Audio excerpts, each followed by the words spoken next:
सडक पूर्वाधारमा महत्त्वपूर्ण संरचना मानिएको नेपालकै पहिलो नागढुङ्गा सिस्नेखोला सुरुङ मार्ग निर्माण सुरु। 22 अर्ब रुपियाँको लगानीमा सुरु योजना। 4 वर्षभित्र सक्ने सरकारको योजना। मुआवजा वितरणको काम अन्तिम चरणमा। नेपाल कुनै पनि देशको दबाव वा प्रभावमा नरहेकाले त्यस्ता भ्रमबाट मुक्त हुन सरकारको आग्रह। महिला हिंसा संक्रमणकालीन न्याय लगायत विषयमा युएनले अन्य मुलुकसँग मिलेर पटक पटक टिप्पणी गरेको भन्दै परराष्ट्र मन्त्री गेवालीको आपत्ति। श्रमिकहरूलाई रोजगारदाता कम्पनी परिवर्तनको अधिकार दिने गरी कतार सरकारले कानुनी व्यवस्था गर्ने। कफला प्रणाली पूर्ण रूपमा अन्त्य गर्नेतर्फ कतार अगाडि बढेको आइएलओको भनाई। सीमा क्षेत्रमा भएको गोलाबारीलाई लिएर भारत र पाकिस्तान बीच आरोप प्रत्यारोप। जवाफी कारबाही मात्र गरेको दुवै मुलुकको दाबी। र वुमेन्स च्याम्पियन्स लिग 2020 क्रिकेटमा पोखराको सान्तवना जित। अङ्कविहीन ललितपुर 6 विकेटले पराजित। नमस्कार, कान्तिपुर डायरीका साथमा साथी लक्ष्मी र म बासु। समाचार अब विस्तारमा। सडक पूर्वाधारमा महत्त्वपूर्ण संरचना मानिएको नेपालकै पहिलो नागढुङ्गा सिस्नेखोला सुरुङ मार्ग निर्माण सुरु भएको छ। जापान सरकारको सहकार्यमा सुरु सो सुरुङ मार्ग निर्माण 42 महिनामा सम्पन्न गर्ने लक्ष्य सरकारको छ। नागढुङ्गाको बलम्बुबाट सुरु भई आकाशटोल त्रिवेणीघाट दहचोक टुडी पाखा हुँदै सो सुरुङ मार्ग त्रिभुवन राजपथको धादिङ सिस्नेखोलासम्म 2.69 किलोमिटर लामो हुनेछ। प्रधानमन्त्री केपी शर्मा ओलीले आज अपराह्न एक कार्यक्रमका बीच सुरुङ मार्ग निर्माणको शिलान्यास गर्नुभयो। लगानी बोर्डले गत असोज 6 गते जापानको हासमा एन्टो कम्पनीसँग निर्माण सम्झौता गरेसँगै आयोजना अघि बढ्ने आधार तय भएको थियो।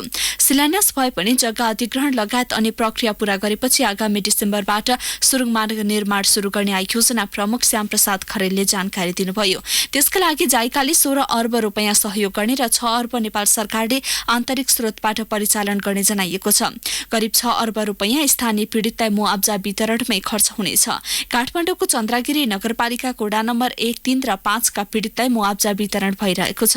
हालसम्म मुआवजा वितरणको 85% काम सम्पन्न भएको खरेलले बताउनुभयो। जापान सरकारले सुरुङ निर्माणका लागि 0.01% ब्याज दरमा ऋण सहयोग गरेको हो। मुख्य सुरुङसँगै अर्को आकस्मिक सुरुङको पनि निर्माण हुने आयोजना प्रमुख खरेलले बताउनुभयो। केही आकस्मिक घटना भए उद्धार र सहायताका लागि दोस्रो सुरुङ बनाउन लागि हो। सुरुङ मार्ग निर्माणको शिलान्यास गर्दै प्रधानमन्त्री केपी शर्मा ओलीले नेपाल नयाँ युगमा प्रवेश गरेको बताउनुभयो। आज यस सुरुङ मार्गको निर्माण कार्य प्रारम्भ भएको छ। योजनाको हिसाबले, प्रविधिको हिसाबले, विकासको नयाँ मार्ग, नयाँ तरिकाको हिसाबले हामी नयाँ उचाइमा उठेका छौँ। सुरुङ मार्गको प्रयोग नेपालमा पहिलो भएकाले यस प्रकारको विकासले देशलाई नयाँ फड्कोबाट अघि बढाउने प्रधानमन्त्री ओलीको भनाइ छ। सुरुङ मार्ग निर्माणको सहयोगका लागि प्रधानमन्त्री ओलीले जापान सरकार र जनताप्रति आभार व्यक्त गर्नुभयो। निर्माण कम्पनीले तोकिएको 42 महिनामा नै काम सक्ने विश्वास व्यक्त गर्दै प्रधानमन्त्री ओलीले नागढुङ्गा नौबिसे सुरुङ मार्ग निर्माणसँगै अन्य 7 वटा सुरुङ मार्गको अध्ययन र निर्माणले पनि छिट्टै गति लिने बताउनुभयो। अब 42 महिनापछि भइहाल्छ। हामी एउटा नयाँ युगमा प्रवेश गरेका छौँ। टोखा छहरे, बेत्रावती, स्याप्रुबेसी यस्ता प्रोजेक्टहरू पनि टनेलका प्रोजेक्टहरू ती हामी अगाडि बढाउँदैछौँ। त्यसका लागि फिजिबिलिटी स्टडी र सर्वे गर्न हामीलाई अलिकति समय लाग्छ र हामीले त्यसलाई पनि सकेसम्म छिटो द्रुत गतिमा अगाडि बढाउँछौँ।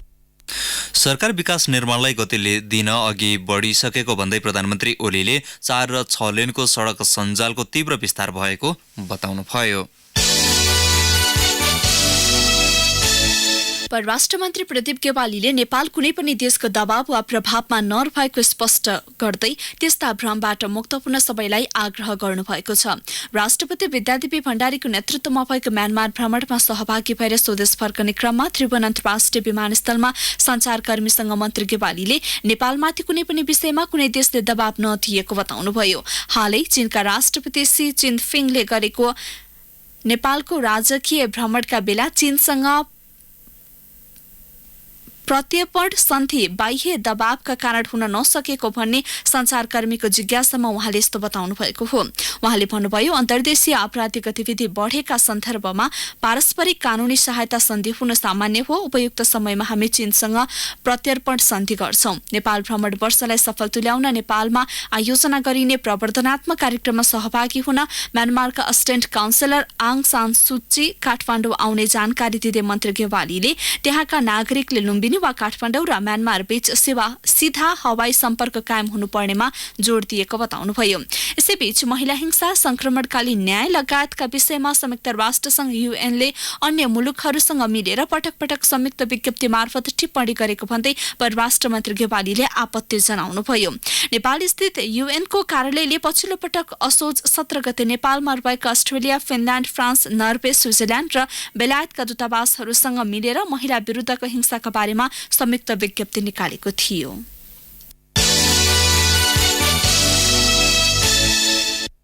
निर्वाचन आयोगले आगामी मंसिर 14 गते हुने उपनिर्वाचनका लागि 48 जना निर्वाचन अधिकृत नियुक्त गरेको छ। यही कार्तिक 13 गतेबाट लागू हुने गरी न्याय परिषदको परामर्शमा 37 जना जिल्ला न्यायाधीशलाई मुख्य निर्वाचन अधिकृत र न्याय सेवा आयोगको परामर्शमा 11 जना न्याय सेवाका राजपत्राङ्कित द्वितीय श्रेणीका अधिकृतलाई निर्वाचन अधिकृतमा नियुक्त गरिएको आयोगले जनाएको छ। एउटै स्थानीय तहका 2 वटा ओडामा हुने उपनिर्वाचन एउटै निर्वाचन अधिकृतले हेर्ने भएकाले 52 पदका लागि निर्वाचन हुने भए पनि 48 जना मात्र निर्वाचन अधिकृत नियुक्त गरिएको आयोगका सूचना अधिकारी सूर्य प्रसाद अर्यालले जानकारी दिनुभयो। सुनसरीको धरान उपमहानगरपालिकाको प्रमुख र वडा 7 का अध्यक्ष, महोत्तरीको बलवा नगरपालिका 2 र 8, चितवनको खैरहनी नगरपालिकाको वडा नम्बर 4 र 5 तथा पिउठानको ऐरावती गाउँपालिकाको वडा नम्बर 1 र 2 को वडाध्यक्षको उपनिर्वाचन एउटै निर्वाचन अधिकृतले हेर्ने अर्यालले बताउनुभयो। प्रतिनिधि सभा अन्तर्गतको कास्की 2 मा काजी बहादुर राई, प्रदेश अन्तर्गत भक्तपुर 1 को क मा जगत नारायण प्रधान, बागलुङ 2 को ख मा वासुदेव नेउपाने र दाङको 3 ख मा रितेन्द्र थापा निर्वाचन अधिकृत तोकिनु भएको छ। आगामी मंसिर 14 गते प्रतिनिधि सभा सदस्य 1, प्रदेशसभा सदस्य 3, उपमहानगरपालिका प्रमुख 1, गाउँपालिका अध्यक्ष 3, उपाध्यक्ष 1, वडाध्यक्ष 43 गरी 52 पदमा उपनिर्वाचन हुँदैछ। श्रमिकहरूलाई रोजगारदाता कम्पनी परिवर्तनको अधिकार दिने गरी कतार सरकारले कानूनी व्यवस्था गर्ने भएको छ। मन्त्री परिषदको बैठकले कामदारहरूले स्वतन्त्र रूपमा काम गर्न पाउने नीति पारित गरेको हो। अहिलेसम्म त्यहाँ श्रमिकहरूले आफू खुसी कम्पनी परिवर्तन गर्न पाउँदैनन्। महिनौ तलब नपाउँदा पनि एउटै कम्पनीमा बसिरहनु पर्ने बाध्यता छ। कम्पनी छाडेर हिँडेकाहरू गैर कानूनी हैसियतमा लुकी बस्नुपर्छ। पछिल्लो निर्णयलाई अन्तर्राष्ट्रिय श्रम संगठन ILO ले कतार कफला प्रणाली स्पोन्सरसिप पूर्ण रूपमा अन्त्य गर्नेतर्फ अगाडि बढेको पनि उल्लेख गरेको छ। ILO-द्वारा जारी विज्ञप्तिमा भनिएको छ, कतार जाने कामदारलाई अर्को कम्पनीमा काम गर्नु परे रोजगारदाताको अनुमति चाहिँदैन। जहिले चाह्यो तहिले कतारबाट बाहिर निस्कन पाउनेछ। कामदारले आफ्नो परीक्षण कालमै रोजगारदाता परिवर्तन गर्न पाउनेछन्। पारित नीति अनुसार परीक्षण कालमा रहेका कामदारलाई अर्को कम्पनीले लैजान चाहे सुरुको रोजगारदातालाई कामदार ल्याउँदा लागेको खर्च भुक्तानी गर्नुपर्छ। कतारबाट एक्जिट पर्मिट पनि पूर्ण रूपमा हटाइएको ILO ले जनाएको छ। यसअघि सन् 2018 मा ल्याइएको कानून नम्बर 13 ले कम्पनीमा कार्यरत 5% कामदारलाई पनि एक्जिट पर्मिट चाहिने व्यवस्था गरेको थियो। रोजगारदाता परिवर्तन गर्न नपाउँदा आफूहरू चेपुवामा परेको गुनासो त्यहाँ कार्यरत नेपालीले वर्षौंदेखि गर्दै आइरहेका छन्। मन्त्री परिषदको पछिल्लो निर्णयले ठूलो राहत दिए पनि कहिलेदेखि लागू हुन्छ भन्ने स्पष्ट भइसकेको छैन। ILO ले भने आउँदो जनवरीदेखि लागू हुन सक्ने जनाएको छ। नयाँ निर्णयबारे कतारले औपचारिक रूपमा दूतावासहरूलाई पनि जानकारी दिइसकेको छैन। कान्तिपुर डायरीमा अब ब्रेकको पालो। अब बाँकी प्रसंग। पूर्वका जिल्लामा राष्ट्रिय गौरवको कोशी करिडोर 220 kVA विद्युत प्रसारण लाइन विस्तारको क्रममा छ। सो प्रसारण लाइन गुराँसको राजधानीका नामले परिचित तिनजुरे जंगलको मध्य भागबाट विस्तार गर्ने योजना सरकारको छ। तर प्रसारण लाइनको विस्तारले तिनजुरेको पर्यटकीय सम्भावना गुम्ने भन्दै स्थानीयले विकल्प खोज्न माग गरेका छन्। थप विवरणसहित तेह्रथुम सहकर्मी चन्द्र कार्की। पूर्वकै चर्चित तिनजुरे मिल्के जलजले गुराँसका लागि प्रसिद्ध स्थान हो। 28 प्रजातिका गुराँस फुल्ने भएकाले यस क्षेत्रमा सिजनमा पर्यटकको घुइँचो नै लाग्छ। तर सरकारले गुराँसको यही जंगलबाट कोशी करिडोर प्रसारण लाइन विस्तार गर्न थालेपछि स्थानीयले भने विकल्प खोज्नुपर्ने माग गरेका छन्। दुर्लभ प्रजातिका गुराँसका रुख काटिए त्यसैमा टिकेको यहाँको पर्यटन व्यवसाय प्रभावित हुने स्थानीयको भनाइ छ। वनको बीच भाग भएर प्रसारण लाइन विस्तार गर्दा समुदायले संरक्षण गरी हुर्काएको वनजन्य स्रोतको विनाश हुने उपभोक्ताको भनाइ छ। लालीगुराँस नगरपालिका 1 मा रहेको चैते सामुदायिक वन उपभोक्ता समूहका अध्यक्ष युक बहादुर बस्नेत। हामीहरूलाई कुनै कुराहरू जानकारी भएन। विद्युत लाइनले सर्वे गरेर 1 वर्ष अगाडि नै ढुङ्गे साङ्गुसम्म लगेको कुरा थाहा भयो। पछि फेरि रुखहरूमा नम्बर हान्दै जाँदाखेरि हामीहरूले थाहा भयो अब यो कसरी चाहिँ यसरी नम्बर रुखमा हानिँदै जाइन्छ, अब यत्रो विधि रुखहरू ढाल्न कसरी चाहिँ अगाडि बढ्नुहुन्छ तपाईँहरू। हामीहरू समूहलाई कुनै जानकारी नै छैन, समितिलाई पनि जानकारी गराउनु भएको छैन। यो काम गर्नु हुँदैन, तपाईँहरूले फेरि चाहिँ हामीहरूलाई जानकारी नगराइकन गरेको कुराले भोलि असर पर्छ होला, हामी दिँदैनौँ तपाईँहरूलाई भन्दाखेरि अनि उहाँहरूले अब विकास रोक्नुहुन्छ त भन्ने कुरा गर्नुभयो। फेरि अब विकास रोक्न पनि नमिल्ने। प्रसारण लाइन विस्तारका क्रममा तेह्रथुमका चैते, चित्रे, तिनजुरे रातपोखरी, लिसाबोटे, मेन्च्यामधाप, गैरी नागी र डाँगीजोरी सामुदायिक वन क्षेत्रमा रुख कटान हुनेछन्। तिनजुरेको मध्य भागबाट लाइन विस्तार हुँदा गुराँस मासिने चिन्ता लालीगुराँस नगरपालिकालाई पनि छ। प्रसारण लाइन विस्तार गर्दा सम्भव भएसम्म वन क्षेत्र तर्काएर लैजानु पर्ने भन्दै लोपोन्मुख प्रजातिको गुराँसको संरक्षणमा जनप्रतिनिधिले जोड दिएका छन्। हाई टेन्सन विद्युत प्रसारण लाइनका कारण यहाँका जीव जन्तुको वासस्थान समेत प्रभावित हुने उनीहरूको भनाइ छ। लालीगुराँस नगरपालिकाका प्रमुख अर्जुन बाबुहाङ। जसरी बर्दियामा चाहिँ के अरे बाघ, जसरी चितवनमा गैडा भने जस्तो तिनजुरे मिल्के जलजलेको लालीगुराँस नै हो। र अब यहाँ करिब यो योजना झन्डै हामीले लालीगुराँस नगरपालिकाबाट चाहिँ माथि मेन्स्याम गाउँपालिका हुँदै माथि निस्किँदा करिब 15-20 हजार रुख चाहिँ जान्छ। त्यसमा प्राय सबै गुराँसको खडानी हुन्छ निश्चित रूपमा। अब एकातिर सरकारले चाहिँ तिनजुरे मिल्के जलजले चाहिँ पूर्वको एउटा पर्यटकीय केन्द्रको रूपमा पनि भनिदिने, अर्कोतिर चाहिँ यसरी चाहिँ गुराँस नै खडानी गरिदिने। पूर्वका 5 जिल्लालाई समेट्ने गरी निर्माण भइरहेको कोशी करिडोर प्रसारण लाइनका लागि भारतीय एक्जिम बैंकले $90 मिलियन ऋण सहयोग गरेको छ। यो प्रसारण लाइनबाट अरू 3 बाहेक पूर्वका भोजपुर, सङ्खुवासभा, तेह्रथुम र ताप्लेजुङमा उत्पादन भएको विद्युत संकलन गरी राष्ट्रिय प्रसारण लाइनमा जोडिनेछ। नेपाल विद्युत प्राधिकरणले निजी क्षेत्रका 28 आयोजनाले उत्पादन गरेको 516 मेगावाट विद्युत पनि सोही प्रसारण लाइनमा जोड्ने गरी विद्युत खरिद सम्झौता गरिसकेको जनाएको छ। प्रसारण लाइन निर्माण गर्दा वन क्षेत्रमा क्षति हुने भए पनि राष्ट्रिय गौरवको आयोजना निर्माणमा कसैले पनि अवरोध गर्न नहुने बताउँछन् डिभिजन वन कार्यालयका वन अधिकृत सुनिल कुमार सिंह। विज्ञहरूले जुन तयार पारेको जुन लाइन छ, अब यसको विकल्प विश्लेषण समेत भएको छ। यसको विकल्प हो भने सकेसम्म वन जंगलको हानि नोक्सानी कम होस् भन्ने आयोजनाको पनि ध्येय हुन्छ, वन मन्त्रालय वन विभागको पनि ध्येय हुन्छ। किनभने भएको प्रजातिलाई मासेर लाइन पास गर्नु, एउटा चाहिँ विकासलाई मासेर अर्को विकास गर्नु त्यो उपयुक्त पनि हुँदैन। तर एउटालाई जबसम्म असर पर्दैन तबसम्म अर्को विकास चाहिँ सम्भव हुँदैन। र चाहिँ यो विद्युत चाहिँ अहिले हाई प्रायोरिटीमा रहेको, सरकारको हाई प्रायोरिटीमा रहेकोले विद्युतको कामहरू छिटो सकिदो चाँडो गर्ने हामीलाई माथिबाट निर्देशन पनि छ। त्यही अनुसार हामीले चाहिँ यो कार्यक्रमहरू चाहिँ छिटैभन्दा छिटै सकाउनु पर्ने हामीलाई म्यान्डेट र बाध्यता पनि रहेकोले हामीले त्यो काम गर्दैछौँ। ताप्लेजुङको तमोर र मेवा खोलामा उत्पादित विद्युत बसन्तपुरको टुटे सब स्टेसन हुँदै सुनसरीको इनरुवामा रहेको केन्द्रीय विद्युत आयोजनाको सब स्टेसनमा जोड्न कोशी करिडोर प्रसारण लाइन विस्तार भइरहेको हो। सरकारले हालै पहिचान गरेका नयाँ 100 पर्यटकीय गन्तव्य सूचीमा समेत समेटेको यो क्षेत्रलाई संरक्षण प्रवर्धन गरी चल्तीको पर्यटकीय क्षेत्र बनाउने अभियानमा जुटेका स्थानीयको चिन्ता स्वाभाविकै छ। त्यसैले आयोजनाले प्रसारण लाइनको विकल्प बारे पनि सोच्ने हो कि? रेडियो कान्तिपुरका लागि चन्द्र कार्की, बसन्तपुर, तेह्रथुम।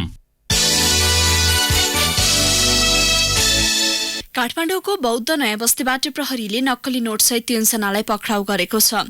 महानगरीय प्रहरी वृत्त बौद्धको टोलीले 34,000 नक्कली नोटसहित दोलखा मेलुङका राजन परियार, सन्तोष नेपाली र महेन्द्र नेपालीलाई पक्राउ गरेको हो। उनीहरूको साथबाट 1000 दरका 34 थान नक्कली नोट फेला परेको प्रहरी वृत्तले जनाएको छ। यस्तै नोट छाप्न प्रयोग भएको मेसिन, नोट बनाउन तयार पारिएको ठूलो सानो कागज गरी करिब 291 थान तथा अन्य सामग्री पनि फेला परेको वृत्तका प्रमुख डीएसपी रमेश सिंहले बताउनुभयो। प्रहरीसँगको प्रारम्भिक बयानमा उनीहरूले 60,000 रुपियाँ बजारमा पुर्याइसकेको बताएका छन्।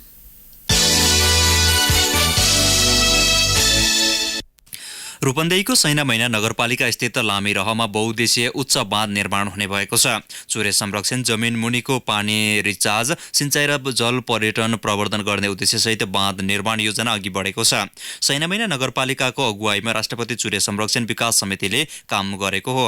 नगर प्रमुख चित्रबहादुर केसीले वर्षातको बेल सहितको पानीलाई बाँधमा संकलन गरेर माग र आवश्यकता अनुसार 12 महिना उपयोग गर्ने र आसपासमा सौन्दर्यीकरण गरेर पर्यटकको आगमन बढाइने बताउनु भयो। जलाशयको पानीमा बोटिङ गर्ने, माछा पालन गर्ने, होटल, रिसोर्ट र वाटरफ्रन्ट पार्क सञ्चालन गर्ने सहायक योजना रहेको केसीले बताउनु भयो।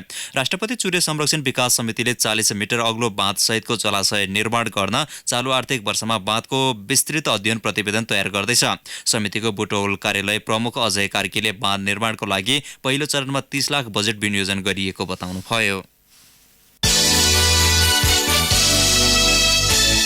अब केही समाचार संक्षेपमा। राष्ट्रपति विद्यादेवी भण्डारी र जापानका प्रधानमन्त्री सिन्जो आबे बीच टोकियोमा आज भेटवार्ता भएको छ। भेटका क्रममा दुई मुलुकको आपसी हित, लगानी, पर्यटन लगायतका विषयमा कुराकानी भएको परराष्ट्र मन्त्रालयले जनाएको छ। उपराष्ट्रपति नन्दबहादुर पुनले विज्ञान प्रविधि क्षेत्रमा छुट्याएको रकम अत्यन्तै न्यून भएको बताउनु भएको छ। समृद्धिका लागि अनुसन्धान र नवप्रवर्धन भन्ने नाराका साथ काठमाडौँमा सुरु 3 दिवसीय अन्तर्राष्ट्रिय युवा वैज्ञानिक सम्मेलनको आज उद्घाटन गर्दै उहाँले विज्ञान प्रविधि र नवप्रवर्तनको क्षेत्रमा सफलता हासिल गर्न नसक्नुमा लगानी नै कम भएको बताउनुभयो। समाजवादी पार्टीले मङ्सिर 14 गतेका लागि तय उपनिर्वाचनमा धरान उपमहानगरपालिकाको प्रमुख पदमा गजेन्द्र इस्पोलाई उम्मेद्वार बनाउने निर्णय गरेको छ। इस्पोको नाम अघि सारेपछि कांग्रेससँग गठबन्धनको सम्भावना पनि समाप्त भएको छ। अवैध रूपमा ल्याउँदै गरेको चाँदीका गरगहनासहित भारतको मोतिहारी आतपुर हरपुर 5 का 18 वर्षीय राकेश कुमार सुनार पक्राउ परेका छन्। मकवानपुरका प्रहरी नायब उपरीक्षक गे प्रसाद भट्टराईका अनुसार ना 14 प 2836 नम्बरको मोटरसाइकल सुरक्षा जाँचका क्रममा विभिन्न गहना सहित 1415 तोला चाँदी बरामद भएको हो। र बैतडीको दशरथचन्द नगरपालिका 9 ग्वालेखमा सडक खन्ने क्रममा दुई पक्ष बीच झडप हुँदा 8 जना घाइते भएका छन्। स्थानीय सडक खन्ने बेला दिउँसो दुई समूह बीच विवाद भई झडप भएको हो।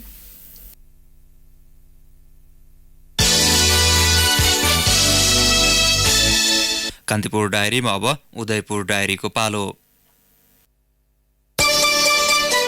उदयपुर डायरीबाट डिलिराम खतिवडाको नमस्कार। 1 दशक बितिसक्दा पनि उदयपुरको त्रिवा नदीको सिवाईमा निर्माणाधीन पक्की पुलको काम सम्पन्न भएको छैन। ठेकदारको लापरवाहीको कारण दशक बितिसक्दा पनि पुल निर्माण कार्य अलपत्र परेको हो। पुल नहुँदा त्यस क्षेत्रका स्थानीयले वर्षातको समयमा वर्षेनी शास्ति भोग्नु बाध्य भएका छन्। सप्तरीको फतेपुर उदयपुरको सिवाई बेल्टार हुँदै खोटाङको चिसापानी बजारलाई जोड्ने गरी चौडण्डीगढी नगरपालिका 5 त्रिवा नदीको सिवाईमा 2067 सालमा पुल निर्माण सुरु गरिएको थियो।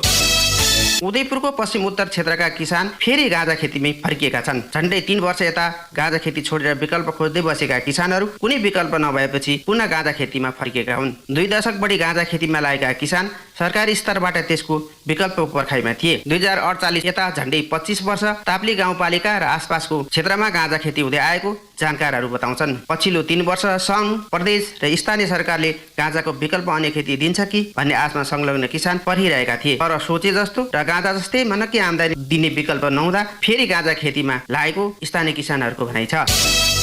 चुरे वन विनाश बढ्दै जाँदा त्यसको असर उदयपुरको तल्लो क्षेत्रमा रहेको खेतीयोग्य जमिनमा परेको छ। विशेष गरेर त्रिवा नदीको तल्लो तटीय क्षेत्रका खेतीयोग्य जमिन बालुवाले पुरिन थालेको छ। वन विनाशले भूमिगत जलाधारमा असर पर्नुका साथै भूक्षय हुँदा नदीको सतह बढ्दै गएको छ। नदीको सतह बढ्दै जाँदा खेतीयोग्य जमिन बालुवाले पुरिँदै गएको हो। त्यसैले नदीको तल्लो तटीय क्षेत्रका त्रिवा, चौडण्डी र बेलागा नगरपालिका क्षेत्रमा खेतीयोग्य जमिन मासिँदै गएको छ। औषधियुक्त गुण भएको मूल्यमान मानिने लोटसला लोप हुने अवस्थामा पुगेको छ। रौतामाई गाउँपालिका उच्च पहाडी क्षेत्रमा पर्ने चित्रेथामा रहेको लोटसला काठ दाउरामा प्रयोग हुँदै गएपछि लोप हुने अवस्थामा पुगेको हो। क्यान्सर जस्तो प्राणघातक रोग औषधि निर्माणका लागि सालाको पातबाट उत्पादन गरिएको काक्सोल तेलको प्रयोग गरिन्छ। हस्त उदयपुर डायरी आजलाई यति नै। दिलराम खतिवडा बिदा हुन्छु। नमस्कार। उदयपुर डायरीपछि कान्तिपुर डायरीमा पुनः ब्रेकको पालो। अब आर्थिक प्रसङ्ग। बैंक तथा वित्तीय संस्थाहरूको संख्यात्मक वृद्धिसँगै प्रविधिको प्रयोग पनि तीव्र रूपमा बढ्दै गएको केन्द्रीय बैंकले जनाएको छ। बैंकिङ क्षेत्रमा सबै नेपालीको पहुँच सुनिश्चित गर्ने राष्ट्र बैंकको योजना स्वरूप वित्तीय प्रविधिको सेवा विस्तारमा पनि उल्लेख्य प्रगति देखिएको हो। राष्ट्र बैंकको अनुसन्धान विभागले सार्वजनिक गरेको एक प्रतिवेदन अनुसार 4 वर्षको अवधिमा मोबाइल बैंकिङ प्रयोगकर्ताको संख्या 5 गुणाले वृद्धि भएको छ।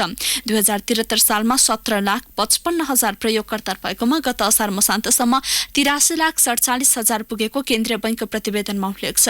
सोही अवधिमा इन्टरनेट बैंकिङ प्रयोगकर्ताको संख्या पनि 5 लाखबाट बढेर 9 लाख पुगेको छ। यस्तै गत वर्षको तुलनामा 525ले वृद्धि हुँदै बैंक तथा वित्तीय संस्थाहरूको एटीएम संख्या 3,316 पुगेको छ। डेबिट कार्ड, क्रेडिट कार्डको प्रयोगमा समेत तीव्रता आएको केन्द्रीय बैंकले जनाएको छ। असार मसान्तसम्म डेबिट कार्ड प्रयोगकर्ताको संख्या 67,08,521 पुगेको छ। यो अघिल्लो वर्षको तुलनामा 11,64,268 ले बढी हो। बैंक तथा वित्तीय संस्थाको शाखा विस्तारसँगै करिब 61% नागरिकमा बैंकिङ पहुँच पुगेको राष्ट्र बैंकले जनाएको छ। शेयर कारोबार मापक नेप्से परिसूचकमा आज पनि गिरावट आएको छ। नेप्से परिसूचक 1.33 अङ्कले घटेर 1132.40 अङ्कमा पुगेको हो। कारोबार भएका बैंकिङ, विकास बैंक, जलविद्युत, वित्त र उत्पादन समूहको उपसूचकमा गिरावट आउँदा धितोपत्र बजार प्रभावित भयो। आज 16,43,49,000 रुपियाँ बराबरका 6,08,601 किता शेयर किनबेच भएको नेपाली स्टक एक्सचेन्जले जनाएको छ। प्रभु बैंकको सबैभन्दा धेरै 1,090 लाख रुपियाँ बराबरको शेयर कारोबार भएको छ।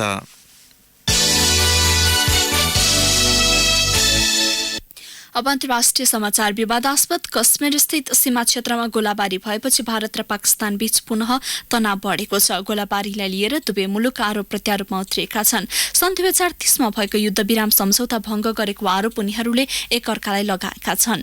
दुवै मुलुकले जवाफी कारबाही मात्र गरेको दावी गर्दै आफ्नो सैनिक र गैर सैनिक गरेर ठूलो क्षति भएको बताएका छन्। सीमा क्षेत्रमा हिजो गोलाबारी भएको थियो। भारतले पाकिस्तानले शुरू गरेको आक्रमणबाट एक सर्वसाधारण मारिएको र 3 जना घाइते भएको बताएको छ। त्यसपछि भारतले गरेको जवाफी कारबाहीमा 6 जना पाकिस्तानी सैनिक मारिएको र 3वटा शिविर ध्वस्त पारेको भारतीय सेना प्रमुख बिपिन रावतको दावी छ। पाकिस्तानले पनि भारतले युद्धविराम भंग गरेपछि पाकिस्तानले गरेको जवाफी कारबाहीमा 9 जना भारतीय सैनिक मारिएको र कयौं घाइते भएको दावी गरेको छ। कश्मीरलाई लिएर दुई मुलुकबीच यसअघि 2 पटक युद्ध भइसकेको छ भने त्यसपछि पनि द्वन्द्व जारी छ। यो वर्ष पनि तनाव उत्कर्षमा पुगेको बीबीसीले उल्लेख गरेको छ। गत फेब्रुअरीमा कश्मीरमा 40 जना भारतीय सैनिकको ज्यान जाने गरी भएको आक्रमण इस्लामाबादले गराएको भन्दै दिल्लीले पाकिस्तानी भूभागमा हवाई कारबाही गरिएता दुई मुलुकबीच तनाव बढेको छ। गत अगस्तमा भारतले कश्मीरको विशेषाधिकार खोज्ने निर्णय गरेपछि पाकिस्तानले त्यसको चर्को आलोचना गर्दै आएको छ। सो कदम अवैधानिक भएको भन्दै पाकिस्तानी प्रधानमन्त्री इमरान खानले अन्तर्राष्ट्रिय मञ्चमा आवाज उठाउँदै आउनु भएको छ। भारत र पाकिस्तान दुवैले कश्मीरमाथि पूर्ण दावी गर्दै आए पनि आंशिक रूपमा शासन गर्दै आएका छन्। अब खेल प्रसंग। पोखरा पल्टनले काठमाडौँमा जारी वुमेन्स च्याम्पियन्स लिग 2020 क्रिकेटमा सुखद अन्त्य गरेको छ। प्रतियोगिताको लीग चरणबाटै बाहिरिएको उसले अन्तिम खेलमा आज ललितपुर फाल्कोन्सलाई 6 विकेटले पराजित गर्दै प्रतियोगितामा अङ्कविहीन यात्रा टुङ्ग्याएको हो। ललितपुर भने अङ्कविहीन हुँदै घर फर्किएको छ। ललितपुरले दिएको 123 रनको लक्ष्य पोखराले 17 ओभर 2 बलमा 4 विकेट गुमाएर भेट्टायो। उसको जितमा कविता कुँवरले नट आउट 61 र बिन्दु रावलले 40 रन बनाइन्। 5 रन जोड्दा 3 विकेट गुमाएको स्थिति सम्हाल्दै कविता र बिन्दुले चौथो विकेटका लागि 106 रनको साझेदारी गरे। नेरी थापा र ममता चौधरीले समान 2-2 विकेट लिए पनि पोखरालाई सस्तैमा समेट्न भने सकेनन्। यसअघि ममता चौधरी र कविता जोशीले अर्धशतकीय साझेदारी गरेपछि ललितपुरले निर्धारित ओभरमा 7 विकेट गुमाएर 122 रन बनाएको थियो। चौधरी 52 रनमा नट आउट रहँदा जोशीले 31 रन बनाइन्। 39 रन जोड्दा 4 विकेट गुमाएको स्थिति सम्हाल्दै उनीहरूले 7 ओभरमा 51 रनको साझेदारी गरे। सम्झना खड्काले 10 रन जोड्नु बाहेक अन्यले दोहोरो अङ्कको स्कोर छुन सकेनन्। प्रतियोगिताको एलिमिनेटरमा भोलि क्याट क्विन्स काठमाडौँ र विराटनगर टाइटन्स बीच प्रतिस्पर्धा हुनेछ। विजेताले उपाधिका लागि चितवन राइनोजसँग प्रतिस्पर्धा गर्नेछ। पोखरा प्रिमियर लीग क्रिकेट पीपीएलको मिति सरेको छ। प्रतियोगिता आयोजक क्विन्स इभेन्ट म्यानेजमेन्ट प्रणालीले आज एक विज्ञप्ति जारी गर्दै प्रतियोगिता मङ्सिर 28 देखि हुने गरी नयाँ मिति सार्वजनिक गरेको हो। पीपीएलको पूर्वनिर्धारित मितिमा 13औं दक्षिण एसियाली खेलकुदका लागि महिला क्रिकेटको तयारी, इङ्ल्याण्डको मेरिलिवन क्रिकेट क्लबले पोखरा र काठमाडौँमा मैत्रीपूर्ण खेल खेल्ने र नेपाली अन्डर 19 टोली पनि भारत भ्रमणमा रहने कारण देखाउँदै प्रतियोगिता 1 महिनापछि सारेको हो। यसअघि प्रतियोगिता कार्तिक 26 गतेदेखि हुने भनिएको थियो। नेपालको 23 वर्ष मुनिको फुटबल टोलीले आगामी शुक्रबार कतारको दोहामा म्यानमारसँग मैत्रीपूर्ण खेल खेल्ने अखिल नेपाल फुटबल संघ एन्फाले जनाएको छ। घरेलु मैदानमै हुने भनिएको 13औं दक्षिण एसियाली खेलकुदको तयारीका रूपमा मैत्रीपूर्ण खेल खेल्न लागेको एन्फाले जनाएको छ। टोलीका मुख्य प्रशिक्षक बालगोपाल महर्जनले म्यानमारसँगको खेल अन्तर्राष्ट्रिय एक्सपोजरका लागि महत्त्वपूर्ण हुने बताए। टोली भोलि त्यसतर्फ प्रस्थान गर्नेछ। जाँदै news maker of the day.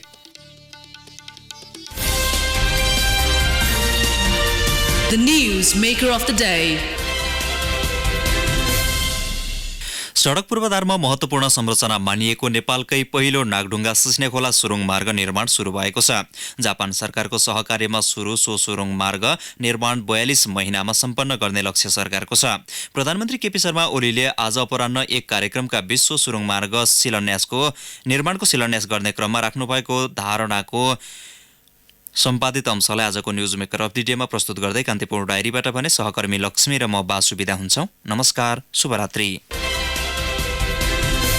अन्धविश्वासमा होइन, विश्वासमा अगाडि बढौँ। केही गरे हुन्छ भन्ने विश्वासमा अगाडि बढौँ। हामी हाम्रो देश बनाउन सक्छौँ। हामी मिलेर देश बनाउने हो, बनाउन सक्छौँ। सबै देश आफै बनाएका हुन्। जापान आज हामीलाई 0.01% ब्याज दिने हैसियत राख्छ। त्यो अरू कसैले आएर बनाइदिएको होइन। जापान आफैले बनायो। चीन जस्तो ठुलो देश कसैले आएर बनाइदिन सक्दैन, उसले आफैले बनायो। छोटो अवधिमा 3-4 दशकभित्र उसले अनौठो गरी संसारलाई आश्चर्यचकित बनाउने गरी गर्यो। त्यसकारण हामीले आफैले बनाउनुपर्छ, आफैले सोच्नुपर्छ। सोच्न नसोच्ने, आँट पनि नगर्ने, काम पनि नगर्ने, कुरा मात्रै काटेर बस्नेहरूको पनि एउटा जमात छ। ती दाजुभाइ दिदीबहिनीहरूलाई पनि हामीले कुरा काट्ने होइन, काम काट्ने बानीतिर डोर्याउनु छ। अब मैले अरू केही भन्नुभन्दा हामी एउटा विकास निर्माणको सुशासनको नयाँ युगमा प्रवेश गरेका छौँ। यो आजको शिलान्यास या उद्घाटन यो शुभारम्भ कार्यक्रमले यस प्रकारका बाटाका टनेलहरू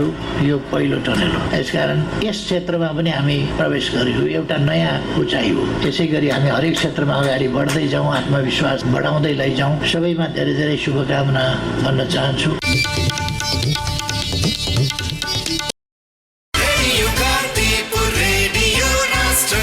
सूचना र मनोरञ्जनको संवाहक रेडियो राष्ट्रको रेडियो कान्तिपुर।